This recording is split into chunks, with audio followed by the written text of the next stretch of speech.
구독자 여러분 안녕하세요. 오늘도 행복한 하루를 보내고 계신지요? 아니면 지치고 위로받고 싶은 마음에 여기 유튜브를 찾아오셨을까요? 바로 평소에 제가 그러하던 말이죠. 저는 지루할 때는 이 채널에서 신명나고 재미있는 사연 영상을 틀어두고 마음이 슬프고 우울할 때는 어려운 일을 당하다가 결국은 극복해낸 감동적인 사연을 듣고 있어요. 제가 여러분께 소개해드릴 이야기는 어떤 사연이 될지 모르겠지만요. 들어주시는 청취자 여러분께 조금이나마 도움이 되었으면 하는 바람으로 시작해보겠습니다. 어린 시절 우리 엄마는 절 많이 사랑하셨지만 자꾸만 이렇게 꾸중하셨어요. 세은아, 너에게 보이는 것을 남에게 절대로 얘기해선 안 된다. 절대. 만약 제가 여러분 곁을 지나가게 된다면 그런가 보다 하고 기억이 나지 않을 만큼 딱 보면 평범한 사람입니다. 그런 제가 남다르다는 것을 알게 된 것은 7살 무렵이었어요. 엄마, 저기 창문에 서 있는 검은 옷 입은 아저씨 누구야?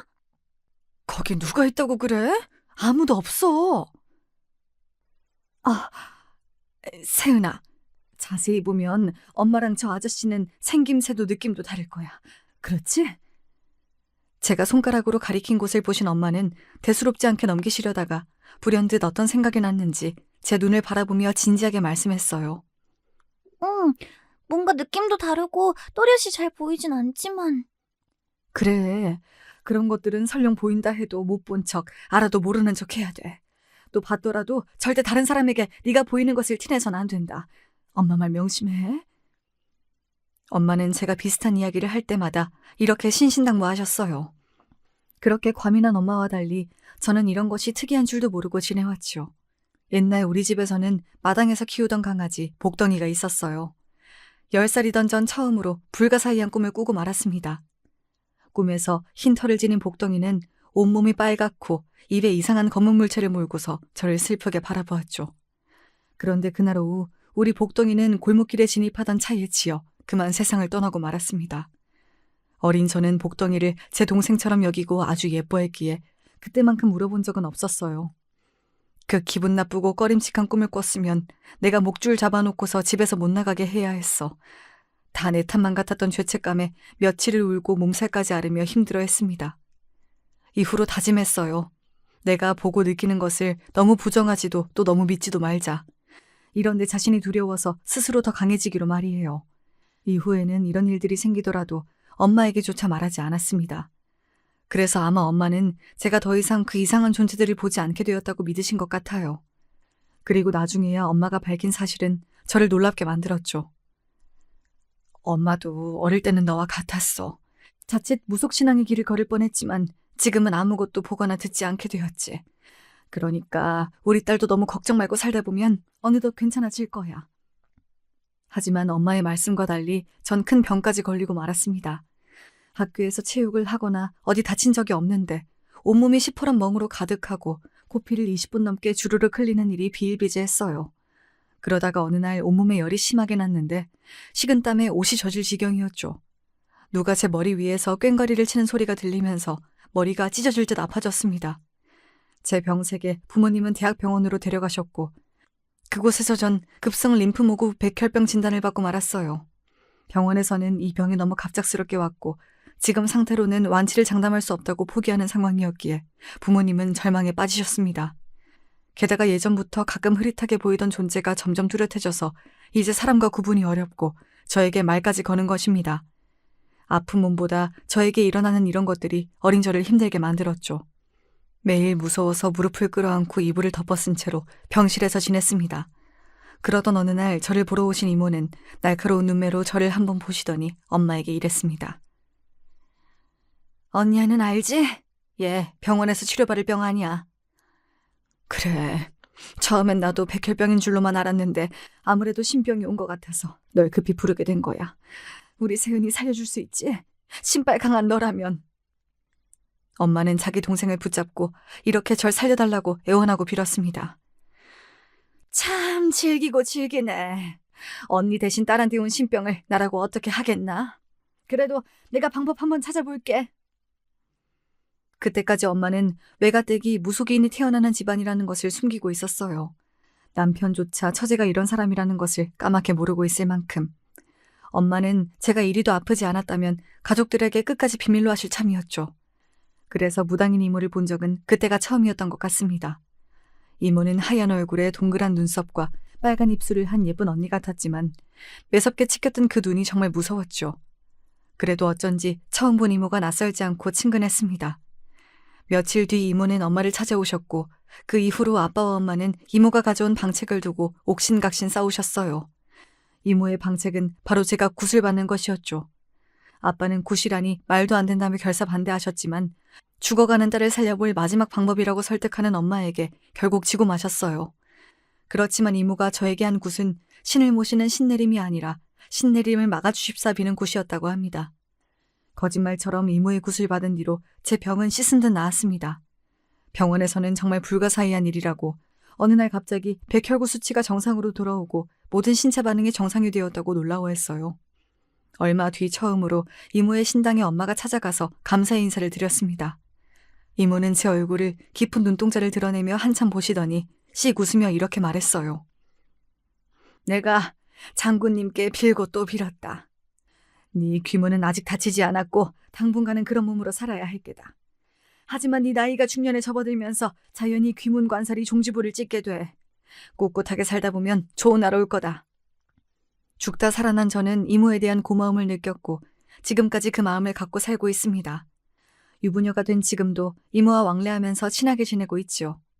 호되게 아프고 난 뒤 제 주변 사람 대부분은 제가 이런 일을 겪을 줄도 모를 만큼 정체를 감추고 평범하게 살아갔습니다.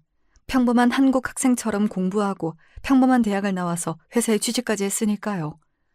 어느 토요일 낚시를 좋아하는 아버지를 따라서 경기도의 한 저수지에 놀러 갔습니다. 아빠가 3시간 넘게 한자리에서 하는 낚시에 실증이 난 저는 그 주변을 산책하고 있었죠. 그런데 한 남자가 물가 풀숲에 들어가서 무언가를 찾고 있었어요. 저는 다급히 그 남자에게 소리쳤습니다. 저기요! 그쪽으로 더 깊이 들어가지 마세요! 그 남자는 처음 보는 여자가 나서서 그리로 못 가게 막으니 이상했겠지만 무슨 이유에선지 자꾸만 그 풀숲으로 더 들어가는 겁니다. 저러다가 큰일 나겠지 싶어 급기야 제가 직접 거기로 뛰어가서 그 남자 팔을 잡았어요. 당신이 누구시길래 도대체 저한테 왜 그러는 겁니까? 그에게 뭐라고 답해야 할지 몰라서 말도 못하고 꿀묵은 벙어리 마냥 있었어요. 낚시터 주변 진흙밭은 물가와 경계가 오묘했고 자칫 빠지기 쉬운 고조라 이곳에서 익사사고가 있었다는 것을 아빠에게 들어 알고 있었거든요. 그저 알 수 없는 불길함에 일면식도 없는 이 남자를 구해야겠다는 생각밖에 없어서 저도 모르게 달려든 것입니다. 이런 저도 제 자신이 의아하고 당황스러웠죠. 어쨌든 여기는 정말 위험한 곳이니까 그만 올라가세요. 저 믿고요. 저도 놓칠 수 없는 소중한 게 떨어져서 어쩔 수가 없어요. 마음은 고맙지만 조심할 테니 걱정 말고 가던 길 가세요. 남자가 이 말을 마치고 돌아서는 순간 풍덩하고 그는 저수지물에 빠져버리고 말았습니다. 여기 사람이 빠졌어요. 도와주세요. 전 고래고래 소리쳐 사람을 찾았고 제 소리에 아빠는 낚싯대를 들고 와서 물에 빠진 남자가 잡고 나오도록 도와주셨어요. 가까스로 목숨을 건진 남자는 마신문을 토해내며 정신을 못 차리고 있었습니다. 그를 돕던 아빠는 이제 괜찮아진 남자에게 물었어요. 청년은 그 위험한 곳에서 뭐하느라 이렇게 되었어? 낚시하다가 아버지 유품인 시계를 그쪽 물에 빠뜨렸거든요. 그걸 찾아야겠다는 생각에 그만 앞뒤 없이 달려들어 이렇게 되고 말았네요. 어르신, 그리고 아가씨, 제 목숨을 구해주셔서 정말 고맙습니다. 하지만 지금 당신 손목에 시계는 그대로 있는데요? 제 말을 듣던 남자는 자기 손목을 보더니 정말 시계를 잃어버리지 않았음을 깨닫고 아연실색하고 말았습니다. 내가 뭐에 홀렸나? 술도 안 마셨는데 이게 어찌 된 일이지? 하지만 그 남자도 저도 그날 정말 뭐에 홀린 모양입니다. 이날 만난 것을 계기로 우리는 부부의 연까지 맺게 되었으니 말이죠. 아직도 남편은 우리가 처음 만난 날이 이해되지 않는다며 저에게 묻곤 합니다. 당신은 거기가 위험하다는 것을 어떻게 알고 그리도 필사적으로 날 막았던 거야? 뭐 아는 게 있었던 사람처럼 말이지. 그래서 우리가 부부의 만남이 운명인 거 아니겠어? 아빠랑 평소 자주 다녀서 그 저수지가 위험한 걸 알아서지 뭐. 그저 설명하지 못할 불길한 예감이 들어 그를 막았다고는 하지 못하고 이렇게 둘러댔습니다. 남편은 자상하고 저를 아껴주는 좋은 사람이었고 공기업이라는 안정적인 직장까지 정말 완벽한 남자였어요. 이모는 제 팔자가 좋은 편이라고 말했었는데 틀린 말은 아니었나 봅니다. 하지만 남편의 어머님하고 저는 도무지 잘 지내기 어려워서 늘 고민이었죠. 시아버지는 술과 담배를 즐기시다가 58세에 세상을 뜨시고 이후 어머님은 혼자 된 몸으로 남편과 시동생을 키우셨던 분입니다. 그렇게 고생하시다 보니 두 아들에 대한 기대감이 크셨던 것 같아요. 아들 모두 명문대에 보내고 나자 이제 좋은 집안에 조건 좋은 며느리 볼 생각으로 있었는데 뭐 내세울 것 없는 맏며느리가 들어오니 무척 실망하셨던 게지요. 넌 그 관상부터가 영 내 마음에 들지가 않아. 친정도 평범하고 직업도 그저 그러면 뭐 외모라도 빼어나던가. 내 아들은 뭐가 부족해서 저런 여자를 집에 들였을꼬. 아무리 제가 마음에 안 차셔도 그렇지 사람 면전에 대고 이런 막말을 서슴없이 꺼내는 양반이니 제가 어디 마음 붙일 수가 있겠어요. 처음 몇 번은 그저 꾹 참고 들었지만 결혼한 지 2해가 넘자 저도 이제 시모 말씀에 조금씩 맞받아치기 시작했습니다. 제가 잘못한 것도 없는데 이렇게 당하기만 하면 너무 억울하니까요. 이상하네. 우리 천상 장군 보살님은 제 관상이 엄청 좋다고 하시던데요. 남편과 그 집안 전체를 일으킬 만한 사주를 가졌대요, 제가. 저를 며느리로 들이는 집은 잔치라도 벌여야 할 거라고 그분이 말씀하셨어요. 잔치? 거기 돌팔이 무당 아니냐? 전 우리 이모를 무시하는 시모에게 참을 수가 없었습니다. 돌팔이라뇨? 그분 덕에 어릴 때 목숨도 부지했는데 잘 알지도 못하면서 영역 있는 분에게 함부로 말씀하셨다가는 영 안 좋은 일 당하십니다. 제 이야기에 시모는 겁을 먹은 모양인지 더 이상 말을 아끼시더군요. 나이 30이 넘었는데 아기를 안 낳는다고, 친정이 가난하다고 여러 가지 이유에서 시모는 제가 마음에 차지 않아 하셨습니다. 어쩌면 시모는 초장부터 제 길을 누르고 고분고분한 며느리가 되길 원하셨는지도 모르겠어요. 그렇지만 저도 적당히는 들어드리고 적당히는 되받아치며 아웅다웅한 고부관계를 이어가고 있었습니다. 뭐 그래도 그때까지는 참아낼만 했어요. 하지만 사람 둘을 놓고 하는 시모의 차별에 제 마음은 피멍이 들어갔습니다. 남편보다 1살 아래 서방님은 연봉 1억이 넘는 IT업계 재원인데 야망이 큰 남자였죠. 입버릇처럼 말하던 조건 좋은 여자와 만나기 위해 맞선을 보고 하더니 결국 원하는 결혼에 꼴이 나고 말았습니다. 직업은 이비인후과 의사에 친정집도 빵빵한 그런 여자와 결혼한 서방님은 자신의 결혼에 썩 만족스러운 모습이었죠. 그래. 내가 아들 둘을 잘 키우기는 했지. 큰 녀석은 공기업에, 작은 녀석은 연봉 높은 회사에 다니는데 거기에 딱 맞는 의사 며느리까지 들어왔으니 말이야. 이제 내 자식들은 어디에 내놔도 빠지지 않는 엘리트들이지. 아니, 그 큰 며느리만 빼고. 서방님 결혼식에서 시모는 부러워하며 축하하는 친구분들에게 이렇게 말씀하셨어요. 저보고는 너무 대놓고 손님들 앞에 서 있을 필요 없다면서 음식을 살펴보라고 필요 현장으로 보내버리셨습니다. 멀쩡하게 생기고 건실한 회사도 다니는 제가 뭐 그렇게 창피할 정도는 아닌데 시모의 태도에 위축이 된 저는 자신이 그리 작아 보이기도 처음이었죠. 시모는 자기 자신의 몸을 원체 잘 챙기는 양반이세요. 자기 남편과 친정 부모님, 언니까지 모두 60도 되기 전에 일찍 돌아가셨기 때문에 그런 집안 내력에서 오는 건강 염려증 같아 보이셨습니다. 복용하시는 영양제만 해도 하루에 10개가 넘고 그 외로 철마다 한약 챙겨 드시지 조금만 어디 안 좋은 곳이 있으면 바로 병원에 달려가시죠. 그런데 동서가 들어오고 나니 툭하면 별것 아닌 증상으로 의사 며느리에게 살펴봐달라고 하시네요. 특히 코로나 기간에 그 염려가 더 커져서 목이 조금 아프셨던 날이면 나 코로나 걸린 것은 아니겠지? 라며 본인이 1달 동안 마스크 쓰고 지나갔던 장소와 만난 사람들까지 얘기하며 자식들 앞에서 불안해하셨습니다. 자식들 입장에서는 괜찮아 보이시니 염려 마시라고 해도 시모는 요지부동이셨어요. 걱정된 마음에 저는 기관지에 좋다는 차를 사서 시댁에 가보니 어머님의 안색이 좋아지셨더라고요. 어머님, 요즘 목이 안 좋으셔서 걱정 많다면서요. 이 차가 목에 참 좋다네요. 아침 저녁으로 달여 드셔보세요. 시모는 제가 드리는 차 세트를 한 켠으로 밀면서 이렇게 말씀하셨어요. 아까 둘째가 전화해서는 하는 말이 난 코로나 걸릴 위험이 전혀 없으니 안심하라고 하더라. 그리고 택배로 이렇게 미국산 영양제 세트도 보냈지 뭐냐. 네가 사온 것은 너나 가져가서 먹거라. 난 전문가인 의사 선생님 추천대로 이 약을 먹을란다. 아무리 저나 다른 아들들이 100번을 얘기해도 귀를 막고 있던 시모는 동서의 말 한마디에만 믿고 안심하는 듯 보였어요. 그래도 그렇지 걱정하는 마음에 사들고 온 선물까지 고마워하기는커녕 대번에 거절하시니 전 속이 상했습니다. 동서가 괜찮다고 말하니까 이제야 믿어지세요? 당연하지. 의사랑 너희들이 대충 보고 말하는 거랑 같겠냐? 이래서 집안에 의사랑 판검사가 있어야 한다는 말이 있는 거다. 아주 든든하구나, 야. 저도 우리 집에 의사인 동서가 싣고로 와서 좋기야 좋았지요. 코로나 기간에 궁금한 부분은 동서에게 물어보고 해결하기도 했고, 가족들 중 누가 아프면 집에 의사인 가족이 있으니 도움을 받을 수 있을 테니까요. 다만 동서는 아주 예민하고 건강도 약한 사람이었습니다. 어릴 때부터 자주 쓰러지고 경기까지 일으켜서 동선의 친정엄마의 보호 속에 자라난 것 같았습니다. 결혼한 지금까지 동서가 집안일 하나 못하도록 신혼집에 도우미를 보내주고 반찬이나 원래 마시는 특별한 물까지 친정엄마 손으로 일일이 채워넣으신대요. 시댁에서 처음 식사하는 날, 동서는 식사 도중 친정엄마 전화를 받더니 이러는 겁니다. 엄마, 밥 먹고 있어요. 지금 불고기랑 박대구이랑 이런 반찬들 먹는데? 아, 그래요? 알겠어요. 전화를 끊던 동서는 시모에게 대뜸 이렇게 묻는 겁니다. 어머님, 지금 먹는 불고기랑 박대가 국산인가요? 특히 박대는 중국산이 많아서 우리나라 군산 것이 아니면 먹지 말라고 엄마가 그러시네요. 그럼. 한우 불고기랑 군산에서 올라온 박대 맞다. 사부인에게 걱정일랑 마시라고 전해드려라 꼭. 콧대 높은 시모가 진땀 흘리며 거짓말로 둘러대는 것을 보고 있자니 너무 웃긴 거예요. 부엌에서 시모의 지시대로 박대를 구웠던 전 알지요. 중국산이란 것을요.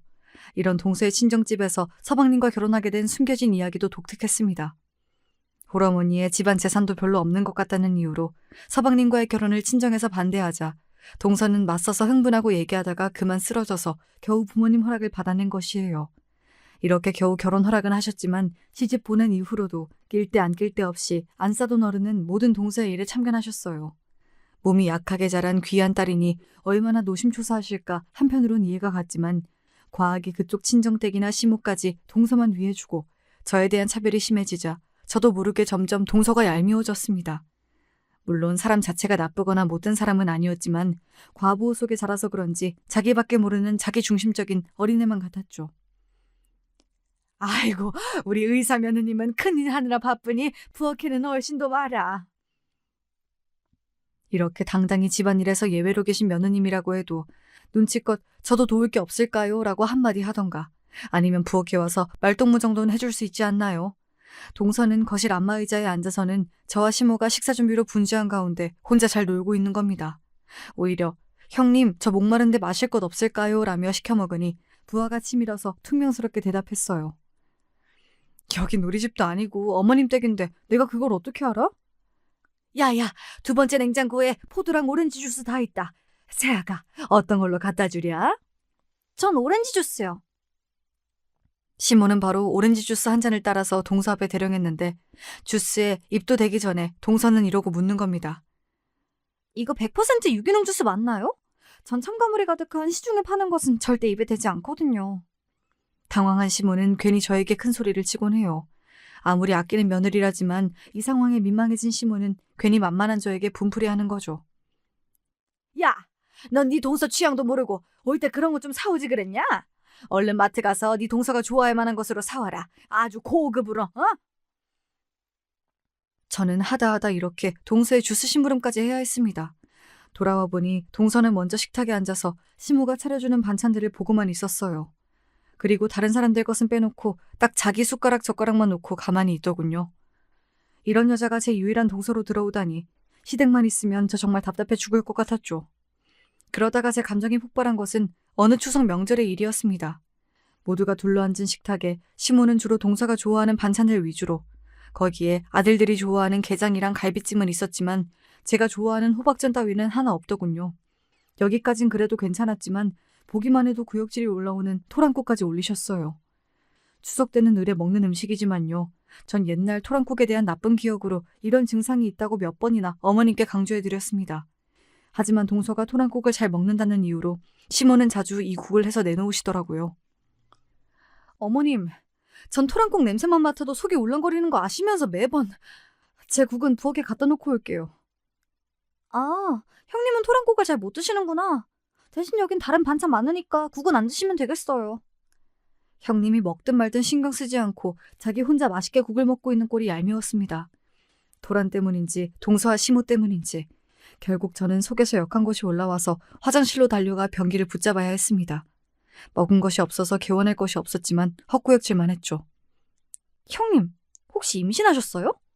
제가 토하는 모습에 놀란 눈으로 저를 보며 진심으로 동서는 이렇게 생각하는 겁니다. 의사를 할 정도로 똑똑한 사람이 진짜 몰라서 묻는 건지 아니면 모르는 척 고도의 여우짓을 하는 건지 헷갈리기까지 했어요. 저도 모르게 속에 있는 말까지 툭 튀어나와 버렸어요. 동서 진짜 공부해서 의대 간 거 맞지? 어머님이 토랑곡 올리실 때마다 내가 토하는 거 봐왔잖아. 진짜 몰라서 묻는 거야? 아니면 나 염장 지르려고 일부러? 그럼요. 제가 얼마나 공부를 잘할게요? 형님이 토랑곡을 그렇게 싫어하는지 제가 어떻게 알아요? 같이 사는 가족도 아닌데. 동서가 좋아한다고 해서 어머님이 1년에 대여섯 번은 주시잖아. 그걸 정말 기억 못한다고? 아이고, 별것도 아닌 일로다 큰 소리 나게 하지 마라. 형님이 돼가지고선 속 좁겠으리. 그리 토란이 싫으면 네 밥 들고 다른 데로 가서 먹던가. 그러자 듣고 있던 시모가 끼어들어 굳이 동서 편을 들었죠. 너무 서러운 마음이 들어 함께 있기 싫어서 혼자 거실에 가서 맨밥만 들고 먹었죠. 남편은 반찬 몇 개랑 자기 밥그릇 들고 제 옆에 와서 같이 있었습니다. 여보, 여기 당신이 좋아하는 반찬이랑 같이 먹어. 우리 엄마 진짜 너무하신다, 그렇지? 나중에 엄마 생일상에는 제일 싫어하시는 꼬막 올려서 복수해버리자. 그래도 내 남편밖에 없구나 싶네요. 눈물이 찔끔 나올 것처럼 서러웠는데 우리 남편 덕에 웃고 넘어갔습니다. 그런데 우리 동서는 몸이 약하고 잘 놀라는 것 말고도 남들과는 다른 점이 있었지요. 갑자기 경기를 일으키듯이 놀라서 덜덜 떤다던가 헛소리를 할 때가 있었거든요. 평소에는 얼마나 자주인지 몰라도 시댁에서 그런 동서의 모습을 몇 번인가 목격했습니다. 그리고 마지막 목격 이후 동서와 저의 사이는 전혀 달라지게 되었습니다. 여름 장마철이던 그날 하늘이 시커멓고 장대비가 우서서 떨어지는 을씨년스러운 날이었어요. 현관 대문으로 들어오던 동서는 외마디 비명을 지르고 그 자리에 털썩 주저앉아 버렸습니다. 바닥은 이미 빗물로 물바다인데 아랑곳하지 않고 다리를 버둥거리면서 동서는 두려움에 떨고 있었죠. 시댁 마당 한편에 작은 대나무밭이 있는데 그곳을 잔뜩 겁먹은 눈으로 보면서 괴로워하던 동서가 같이 있던 가족들은 이해가지 않았을 겁니다. 결국 서방님은 동서를 겨우 등에 업고서 집 안에 들어가야 했어요. 당황한 시모는 수건을 들고 와서 잔뜩 젖은 동서의 몸을 닦아주었죠. 아가, 너 갑자기 왜 이러냐? 뭘 잘못 먹은 거야? 아니면 어디가 아프니? 병원에 갈까? 집에 들어와서도 여전한 동서의 모습에 걱정된 가족들은 병원에 전화하는 등 허둥대고 있었습니다. 그렇지만 저만은 동서가 왜 그러는지 알고 있었죠. 가족들이 없는 틈에 동서의 귓가에 대고 넌지시 말했습니다. 동서는 아까 그거 봤지? 대나무 숲에 서 있던 그것. 제 말에 동서는 더욱 놀라며 저를 뚫어져라 쳐다보았어요. 설마 형님도 그걸 보신 건가요? 제가 잘못 본 게 아니죠. 너무 무서웠어요. 이런 미신을 믿지 못하시는 분들이 많으시겠지만 제가 남들과는 다른 것을 보는 눈을 가졌다고 말씀드렸죠. 시댁에 방문할 때면 눈을 치켜뜨고 무섭게 노려보는 어떤 여자가 대나무 숲에 서 있는 것을 가끔 볼 수 있었어요. 그렇지만 지방령이나 사람을 해치는 것 같진 않고 시가 집안의 누군가에게 원한을 가지고 있어 시가에 들리는 영가 같았습니다. 그래, 나도 한복 입은 젊은 여자를 본 적이 있지. 하지만 동서나 우리에게 해를 끼칠 영가는 아니니까 걱정 안 해도 돼. 그리고 그런 것들을 봤더라도 오늘처럼 티내고 겁먹게 되면 오히려 그것들은 동서를 노리고 더 달라붙는다? 제 경고에 흠칫 놀라던 동서는 제 다리까지 붙잡고 비는 게 아닙니까? 얼마나 무섭고 혼자 속 끓었으면 저럴까 싶어 안쓰러웠어요. 저도 같은 경험을 하는 사람이니까 이해할 수 있죠. 맞아요, 한복. 형님 말이 진짜 맞는 거죠? 그럼 저도 있는 힘을 다해 그 사람 못 본 척 할게요. 그리고요. 동서는 제가 같은 것을 보았다는 이야기에 놀라면서도 한편으로 안심하고 저에게 이런저런 것들을 묻기 시작했습니다. 그제야 동서가 그렇게 예민하고 몸이 약했던 이유가 이해되었습니다. 동서도 저처럼 귀문관살이 붙은 사주라서 그랬던 것이죠. 저는 이모가 지켜주셨지만 동서는 기독교 집안의 현대과학을 믿는 가족이라 이런 증상을 정신병이나 신경증 정도로 치부하고 말았을 거예요. 동서도 나도 귀문관살이라 남들이 보지 못하는 것을 볼 수 있어. 우리 이모가 신내림받은 무녀시거든. 난 이모 덕에 보호받을 수 있었지만 자기는 혼자서 힘들었겠다. 누가 이상하게 볼까봐 어디에 이런 사정을 말 못하고. 그치?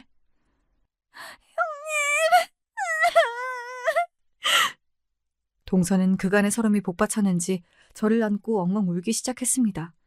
그 소리에 가족들이 놀라서 뛰어와 동서에게 무슨 일이냐고 물었어요. 너무 좋아서요. 너무 다행이라서 우는 거니까 신경 쓰지 마셔요. 우리 형님 덕분에 이제 전 살았다고요. 그 이후 동서는 저를 보는 시선과 태도가 180도 바뀌었습니다. 작은 일이라도 생기면 저를 제일 먼저 찾아와 그 일을 상의했어요. 시댁에서는 제 옆에 꼭 붙어서 제가 무슨 말을 하든 경청하고 제 조언은 무엇이든 따르던 동서를 의욕의 눈빛으로 보았죠. 동서가 그렇게 변모하자 가장 놀란 사람은 바로 시모였어요. 시댁에서 여왕은 동서, 그리고 그 측근에서 온갖 좋은 것을 받으며 딸랑거리는 사람이 시모였거든요. 구박과 온갖 집안일을 다 시켜도 문제없고 완전 하층민 신세이던 저를 왕비인 동서가 저렇게 떠받드니깐 아마 시모는 미칠 노릇이었을 겁니다. 제가 무슨 말만 해도 네 형님 하고 똥으로 매주를 쓰라고 해도 따를 기세였지요. 그래서 시모가 원래 하듯 저에게 잔소리하면 동서는 무조건 제 편을 들었습니다. 야야, 고기를 그렇게 민숭민숭하게 구우면 맛대가리 하나 없어. 바싹 익혀서 고소하게 만들어야지. 남편보다 조건이 처지면 이런 거라도 잘해야지. 너는 어째 잘하는 것이 하나 없냐? 저희 집에서는 이 정도로 구워 먹는 게 일상이에요. 맛만 좋은데? 그럼 어머님께서 직접 만나게 구우시겠어요? 며느리라는 애가 더운 날 늙은 시어미를 시켜야 직성이 풀리겠냐? 어서 제대로 굽지 못해? 어머님, 고기는 형님처럼 굽는 편이 맛도 좋고 건강에도 좋아요. 어머님 구우시듯 고기가 타버리면 발암 물질인 벤조피렌이 생성되거든요. 그리고 형님 더우시니까 이제 제가 구울게요. 이렇게 말하고 제 집게를 가져가서 스스로 고기도 굽는 기특한 짓을 하는 거예요. 동서의 모습에 저는 흐뭇하게 웃고 있었지만 세모 눈을 한 시모는 우리를 째려보고 계셨죠. 특별한 날이 아닌데도 동선에 안 싸던 어르신은 수입 그릇이나 고급 소재 스카프 등 비싸고 호화스러운 선물을 가끔 보내주셨습니다. 시모는 여기에 넘어가서 동서를 더 예뻐해 주시는 듯도 했죠.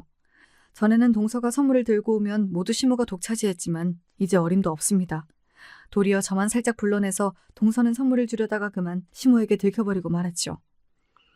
이 크림이 스웨덴에 있는 연구소에서 개발한 줄기세포로 만든 건데 강남 엄마들 사이에서 그렇게 인기가 많다고 엄마가 특별히 사다 주신 거예요. 한 통에 50만 원이 넘는다고 저 2개 주신 거를 형님하고 나눠 쓰려고요. 아이고 동서, 나는 이렇게 비싼 크림은 부담돼서 못 쓰는 사람이야.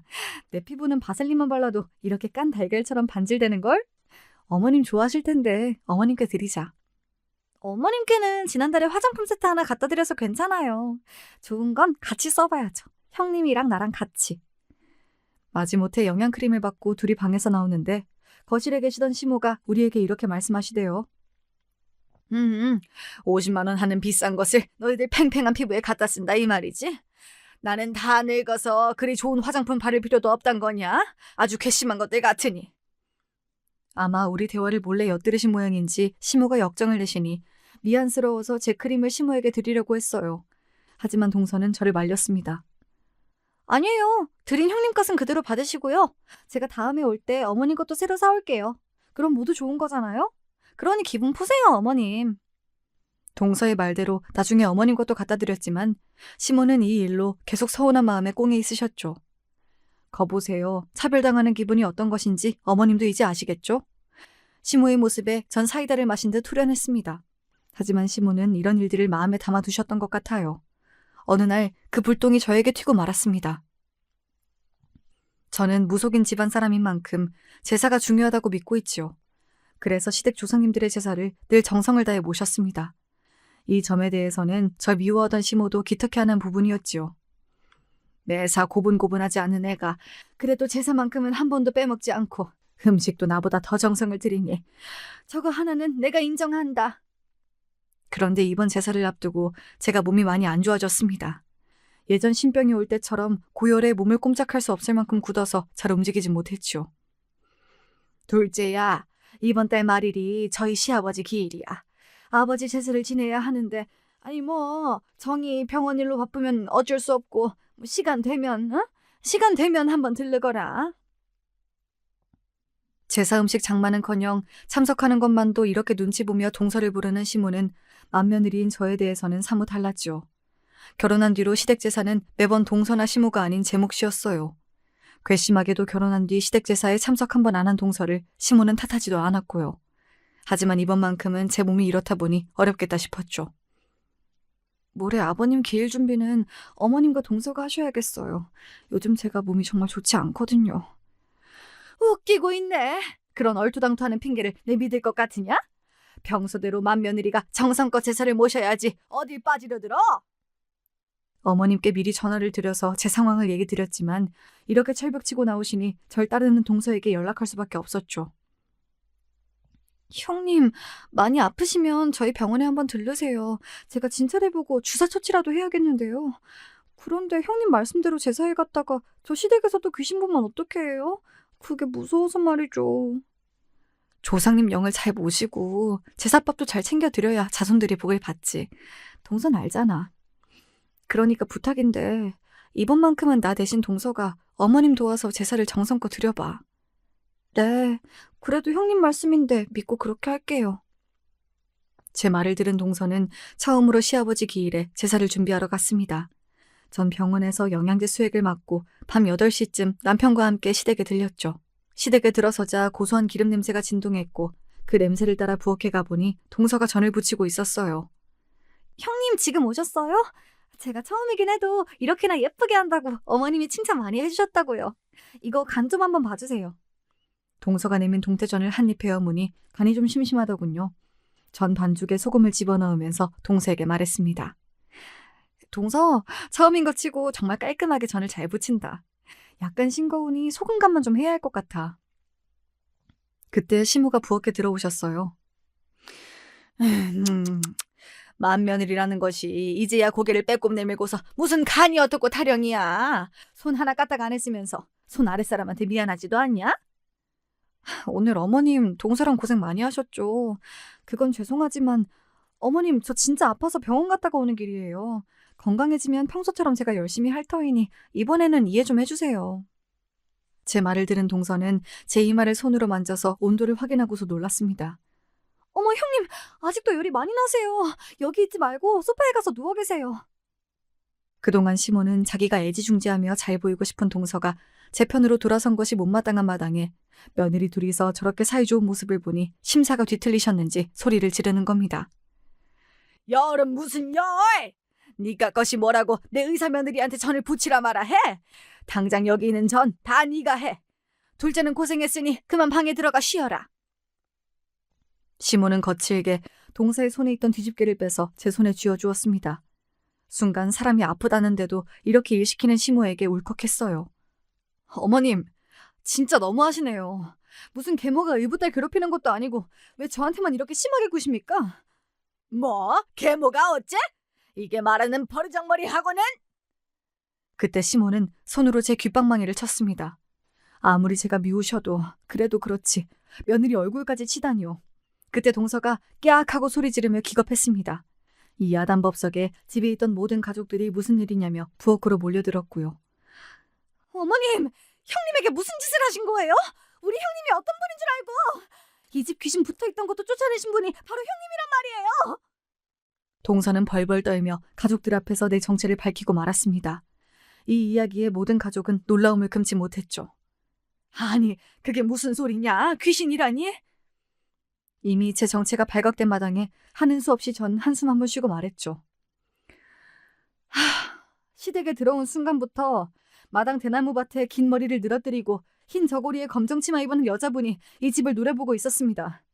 제 생각에는 어머님에게 원한이 있는 영가 같아요. 돌아가신 지 한참 되신. 어머님은 누구신지 알죠? 제 말에 짐작이 가는 사람이 있던 모양인지 시모는 갑자기 개거품을 물며 그 자리에 쓰러지고 말았습니다. 언니? 설마 죽은 우리 언니가 이 집에 있었단 말이냐? 시모가 옛날 앨범에서 꺼낸 낡은 사진 속 여인은 동서와 제가 본 그 영가가 맞았어요. 우리가 이분의 영이 여기에 계신다고 하자 시모는 아연실색하며 털어놓기 시작했습니다.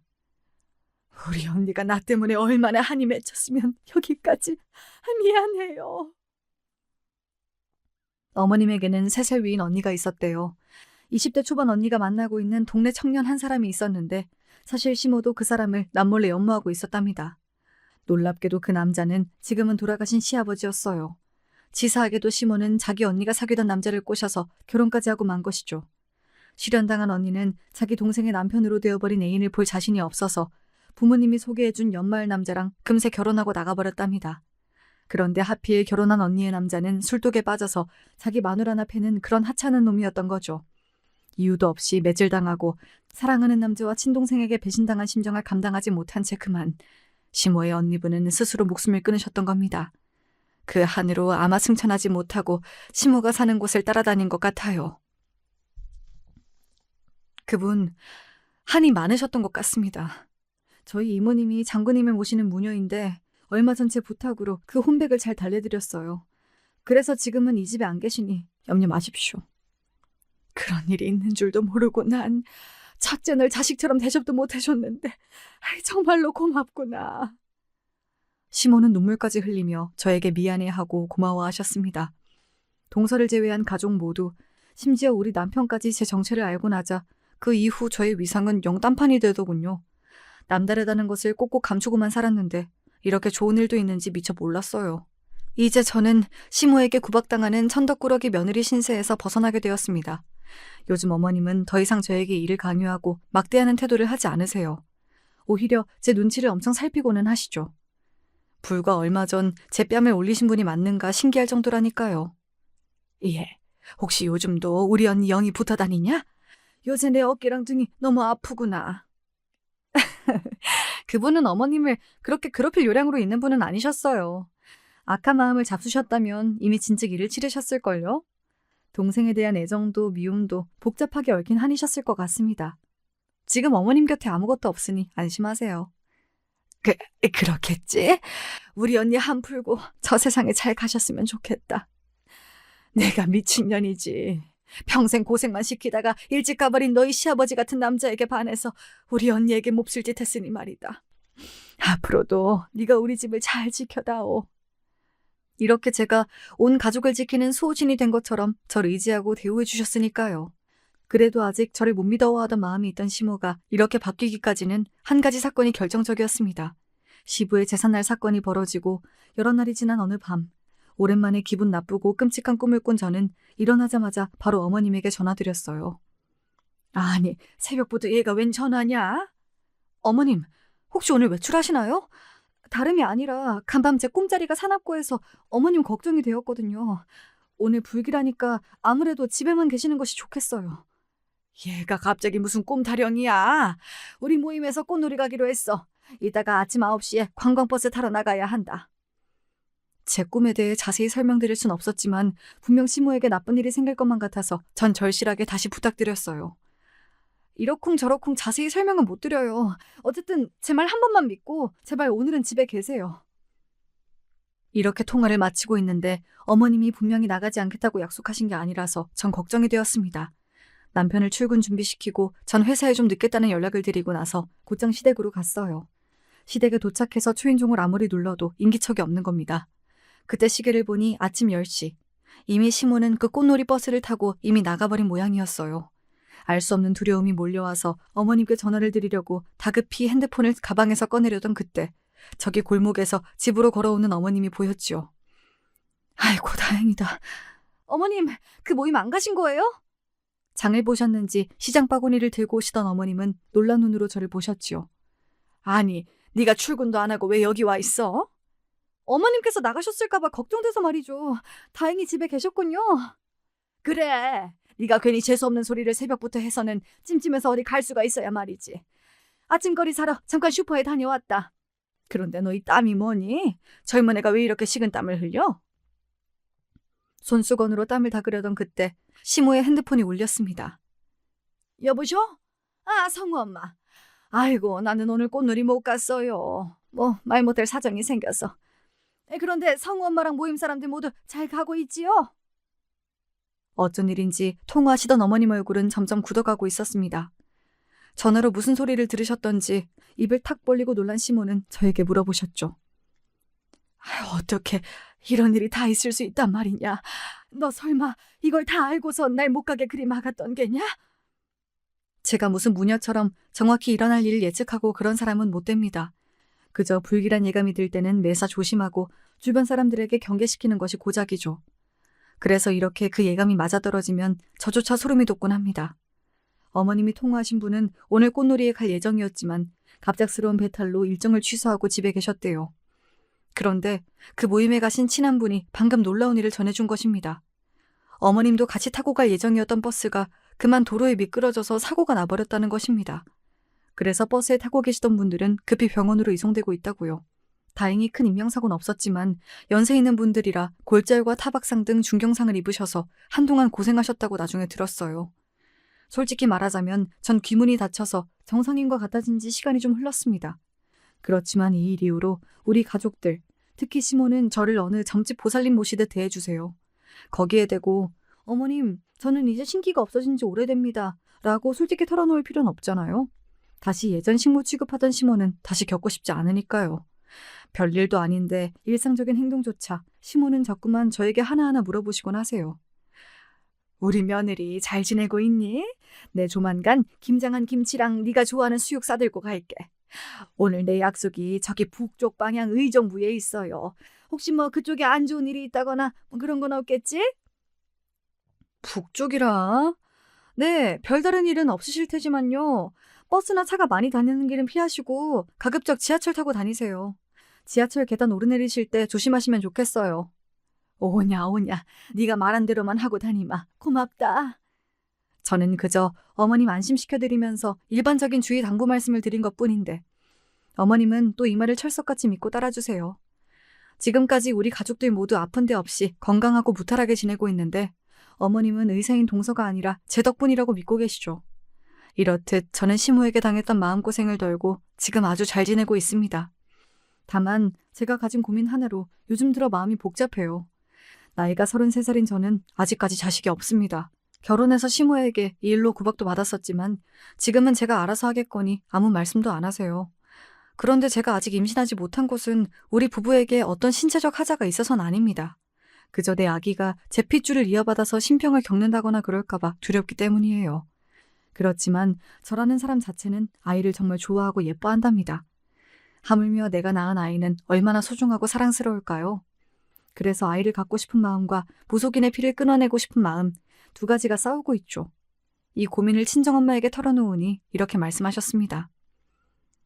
나도 너 같은 걱정으로 아빠 몰래 피임하면서 임신을 막고 있었다. 그런데 천지 신명께서 버리신 일인지 피임했음에도 결국 너를 잉태하고 말았지. 처음엔 두려웠지만 이날까지 널 낳은 일이 얼마나 감사한 일인지. 우리 딸이 없었으면 엄마는 이렇게 행복하게 살지 못했을지 몰라.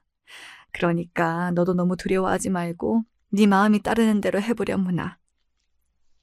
이렇게 저에게 엄마는 용기를 주셨습니다.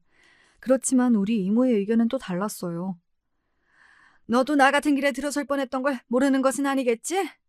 장군님의 도우심으로 어떻게 거기에서 빠져나오긴 했다만 네가 자식을 낳는다면 글쎄, 자식이 너처럼 신병을 겪을 수도 있고 어쩌면 이모처럼 될 수도 있겠지. 그 모든 것을 극복할 마음이 서면 그때 가져라 자식. 두 분의 말씀 모두 일리가 있습니다. 제 고민을 듣고 계신 여러분께서는 또 어떤 의견을 갖고 계실까요? 저에게 해주실 조언이 있으시다면 이 유튜브 댓글창에 남겨주시면 감사하겠습니다. 그럼 저는 이쯤에서 물러나 볼게요. 늘 무탈하고 평안하시길 바라며 작별 인사드립니다. 안녕히 계세요.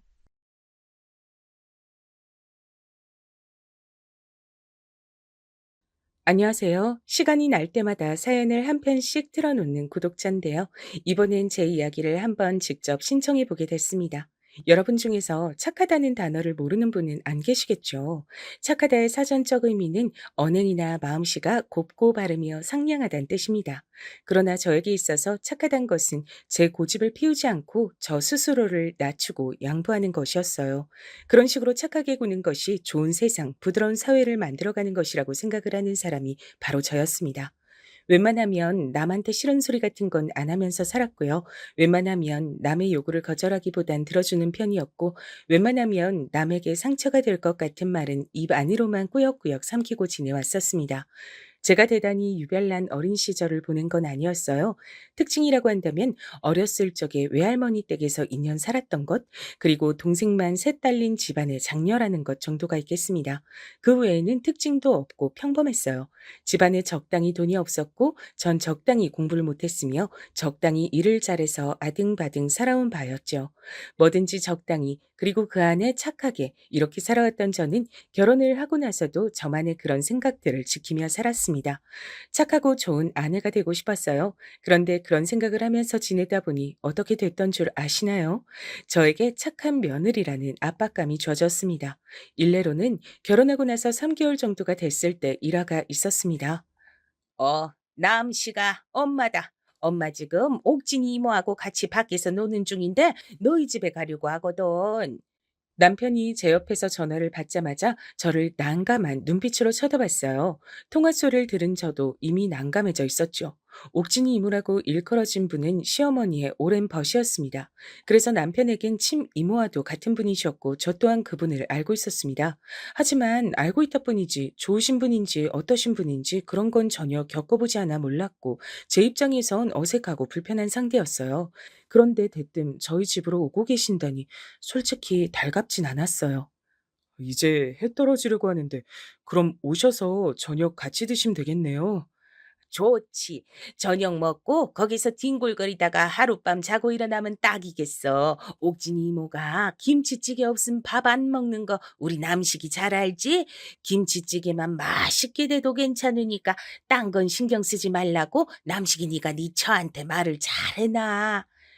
남편이 어색하게 웃는 동안 처인 저는 속으로 한숨이 나왔죠. 김치찌개에 별로 자신도 없었고 옥진이 이모라는 분이 아무리 집안의 대소사까지 함께 하시는 분이라지만 대뜸 사전 예고도 없이 이렇게 오셔서 하룻밤까지 묵고 가신다는 게 마음이 불편했어요. 오시기로 작정을 하신 것 같은데 말릴 수도 없고 여기까지 일단 오시고 나면 하룻밤 주무시고 가시는 걸 막을 수도 없을 테고 그런 상황에서 제가 남편에게 기껏 한 말은 이것이었습니다. 여보, 이모님 오시면 잠자리 불편 느끼실 텐데 어떡하지? 어머님만 오시는 거면 괜찮은데 손님용 매트리스가 너무 아담하잖아. 베개도 부족하고. 저의 작은 속삭임을 듣고서 남편은 큰 목소리로 전화기에 대고 말을 했죠. 엄마, 수정이가 그러는데 이모 오시면 불편하게 주무셔서 안 된대. 잠자리가 불편하실 거라는데? 그래도 괜찮으셔? 왜 하필 얘기 전달을 그런 식으로 한단 말입니까? 남편은 본인도 괜히 두 사람의 깜짝 방문이 달갑지 않았던 터라 제가 꺼낸 내용은 핑계거리 삼게 돼서 좋았던 모양이지만 전 초조해졌어요. 그래서 제가 욕을 먹으면 어쩌나 싶어서요. 에이, 남씨가 그런 건 신경 안 써도 돼. 너 옥진이 이모가 해외여행 가서도 땅바닥에서 잘만 잔 사람인 거 몰라? 그냥 누울 자리만 있으면 만사 오케이야. 걱정 말고 우리 곧 갈 테니까 준비나 대충 해둬. 시어머니께선 명랑하게 대답하셨고 저희 부부는 이제 잠자코 시선 교환이나 하면서 집안을 급하게 청소하는 수밖에 없었습니다. 특히 저는 부엌에 가서 식재료를 살펴보느라 여념이 없어졌죠. 기왕이면 착한 며느리가 되어서 사랑받고 싶단 마음이었죠. 그래서 제가 그냥 불편한 상황을 감수하는 게 도리어 결국은 가장 편한 길일 거라고 믿었습니다. 집에 도착하신 시어머니께서 툴툴거리셨을 때도 참하게 굴었어요. 예. 네가 우리 아들한테 옥진이 이모하고 나하고 둘이 안 왔으면 좋겠다고 그렇게 말했니? 아니에요, 어머니. 갑자기 오신다고 해서 놀랐을 뿐이죠. 잠자리 불편하실까 봐 걱정됐던 거지. 두 분 오시는 게 싫은 건 아니었어요. 부디 말만 그렇게 하는 게 아니라 그게 진심이길 빈다. 근데 저녁 반찬은 김치찌개가 전부야. 집에 있는 거 대충대충 꺼냈구만. 시어미 정도는 별 손님도 아니다 이거지? 메뉴가 어쩜 이렇게 단출해? 그게 있는 재료가 얼마 없어서요. 마침 내일 장 보러 가려고 했던 참이라 오늘은 냉장고가 좀 비었어요. 그래서 있는 걸로만 차렸습니다. 다음에 오시면 더 맛있는 걸로 차려드릴게요. 내일 보려던 장 오늘 보면 어디가 덧났을까? 그리고 우리 남식이가 평소에 집에서 얼마나 별 볼 일 없게 먹고 살았을까 하는 게 내 눈에 보여서 마음이 좀 그렇네. 금쪽 같은 아들내미 장가 보내놨더니 집에서 밥도 제대로 못 먹고 사는구나. 아휴, 내가 이럴까봐 진작 여기 와서 살림살이 들쑤셔 놓을까 싶다가도 아직 신혼이니까 알아서 살림 꾸리고 밥 해먹고 이러고 살고 있으랍시고 내가 그냥 뒀었는데 괜히 그랬다 싶다. 역시 어른이 참견을 해야 제대로 돌아가는구나. 간장도 이게 뭐야. 꼴랑 진간장 하나 두고 산다. 우리 남식이가 국간장 맛을 얼마나 좋아하는데.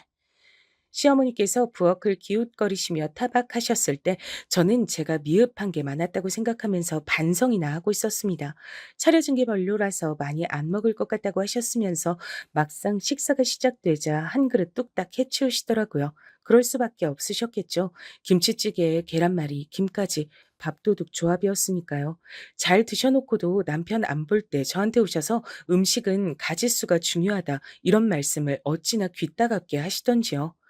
우리는 그냥 거실에서 대충 TV나 보다가 즐겁게 시간 보내고 자면 된다.